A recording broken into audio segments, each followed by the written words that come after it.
In The Adam Project, a time-traveling pilot teams up with his younger self and his late father to come to terms with his past, all while attempting to save the future. In today's video, we'll take a look at The Adam Project. I'll share my thoughts, the good and the bad, and everything in between, to hopefully let you know if it's something that is worth you checking out. If that sounds good to you, give the video a like and subscribe for more reviews, reactions, and rankings. All right, The Adam Project is a Netflix original movie directed by Sam Levy, the director of Free Guy, Real Steel, and a producer/director on much of the Netflix series Stranger Things. Oh, and this just in, it looks like he's in talks to direct Deadpool 3. The movie actually has a number of writers attached to it, and it was kind of passed around in production since 2012. Little fun fact, it was originally supposed to have Tom Cruise attached to star in the movie, which I think would have been a completely different movie. Instead, 10 years later, Netflix acquired the rights for Sean Levy and Ryan Reynolds to take over, after seeing the two of them collaborate very successfully on the movie Free Guy, which was a ton of fun. I definitely recommend you watch that one. So you've got Ryan Reynolds in the lead role as Adam, the newcomer Walker Scobell playing the 12-year-old version of Adam, Catherine Keener from 40-Year-Old Virgin playing the big bad character, Zoe Saldana playing Adam's wife in the movie, and check this out, Mark Ruffalo and Jennifer Garner as Adam's parents. Is this the long-awaited sequel to 13 Going on 30? Probably not, but I mean, the movie involves a younger person getting in touch and connecting with their older self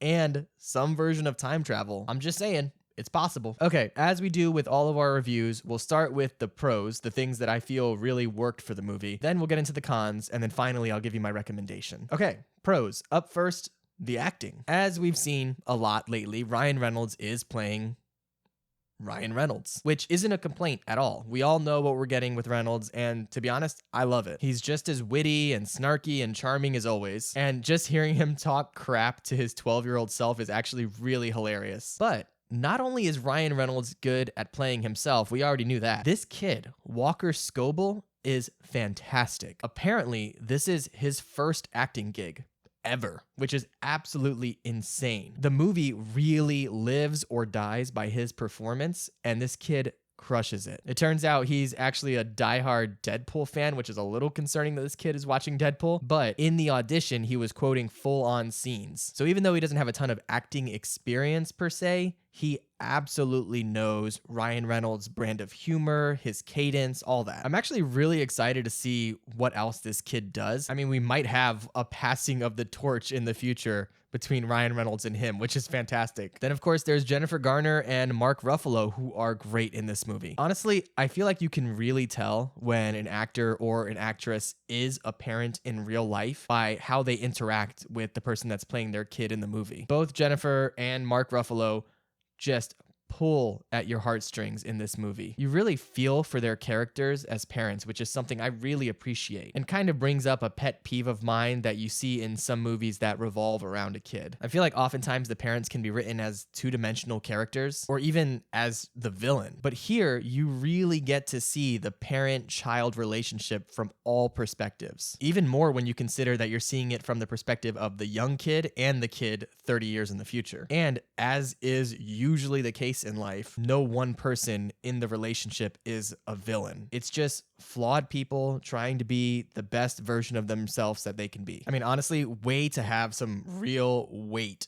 in this big, dumb sci-fi action comedy movie. Bravo. Speaking of being a big, dumb sci-fi action comedy movie, this movie nails every bit of that as well. The fight scenes are fire. They are so well choreographed and shot. Honestly, it's just so much fun to watch. I feel like there's a weird, undefined balance you have to have when you're filming action scenes in movies like this, where you want to have a dance-like nature to some of the combat, making it look pretty and flowy.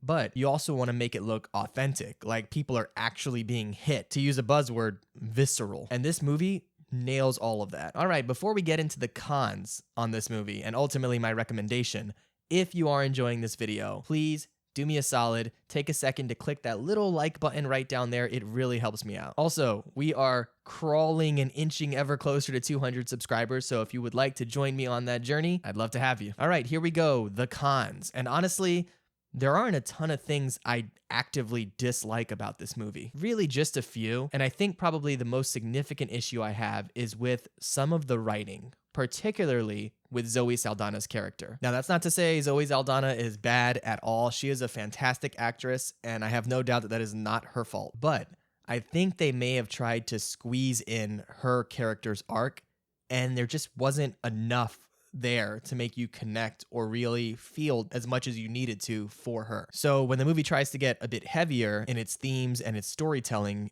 it comes up short. You just don't feel as much for her as you do for Adam, or honestly, especially the parents, Jennifer Garner and Mark Ruffalo's characters. They're really the heart and soul of this movie, and honestly, you probably could have just eliminated her character completely and maybe just referenced her. Aside from that arc in particular, there were a few moments of some on-the-nose exposition, which kind of pulled me out of the movie for a moment. Nothing too egregious, but just enough to pull you back and make you realize, oh yeah, this is a script. Finally, although this movie largely looks great and has some wonderful cinematography and fantastic CG, there is a part where they de-age a particular character, and I won't spoil who or why or what, but the de-aging process, it looks rough. Like, especially seeing what Disney has been able to do with Luke Skywalker in The Mandalorian and Boba Fett and all that, Netflix really has some catching up to do with their CG. But really, none of that is going to ruin the movie for you. Look, this movie isn't going to change the world. It's not something that I feel that you absolutely must own on Blu-ray or anything like that, but it's just plain fun to watch. Honestly, it's much better than the trailers let on. The trailer I saw kind of made it seem generic, but it's actually a really good flick. If you're looking for something fun and heartfelt to watch with the family, I would actually recommend this one. Although I guess I should say it is PG-13 due to some language and some sci-fi violence, so be aware of that if you're considering showing it to your little ones. But of course, these are just my thoughts, my opinions. Let me know your thoughts in the comments below. I would love to hear it. Have you seen The Adam Project yet? If so, what did you think? Otherwise, I'm curious, what's your favorite Ryan Reynolds movie? I think the one I've had the most fun with is Deadpool, but probably the one where I think he did his best acting performance is a movie called Buried, which is terrible. Do not watch it. And I mean terrible in the best ways, but still horrifying. All right, I've also got an entire playlist right over here with all my most recent movie reviews. If you want to check that out, hear my thoughts, and maybe get some recommendations for something to watch. And that's going to be it for me. Thank you so much for tuning in. I really appreciate it, and I will see you in the next one. Be good.